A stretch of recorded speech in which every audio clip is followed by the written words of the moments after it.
Sosok penyiram Deddy Mulyadi ternyata ahli sedekah. Sosok Darkiman pria viral melakukan penyiraman terhadap Deddy Mulyadi ternyata punya kepribadian mengejutkan. Diundang Deddy Mulyadi untuk bertemu terkuak Darkiman punya karakter suka bersedekah. Hal tersebut diceritakan Darkiman setelah mendapatkan bantuan uang sebesar 10 juta rupiah dari Deddy Mulyadi. Uang tersebut lantas sebagian ingin disedekah Darkiman untuk membantu orang yang tidak mampu. Adapun Deddy Mulyadi memuji dan menyebut Darkiman bisa memberikan sedekah sebesar 5% dari total uang 10 juta rupiah didapatnya.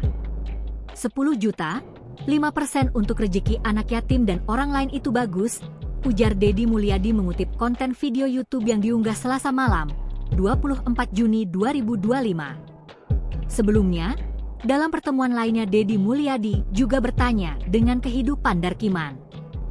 Pria yang bekerja sebagai kuli bangunan itu bercerita bahwa ia punya seorang anak perempuan yang sangat ia sayangi.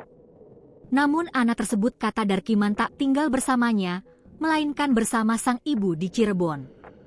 Meski tinggal terpisah, Darkiman mengaku tetap menafkahi sang buah hati. Bahkan diakui Darkiman, hidup matinya ia dedikasikan untuk sang putri. Resmi bercerai, Darkiman mengaku kini telah menikah lagi.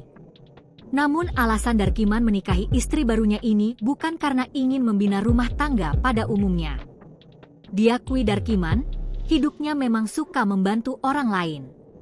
Dari hasil kerjanya menjadi kuli, Darkiman tak lupa membantu orang lain. Mendengar kisah inspiratif hidup Darkiman, Deddy Mulyadi tersentuh. KDM lantas memberikan uang segepok untuk Darkiman. Tak cuma uang, Deddy juga memberikan obat diabetes untuk istri Darkiman yang sakit.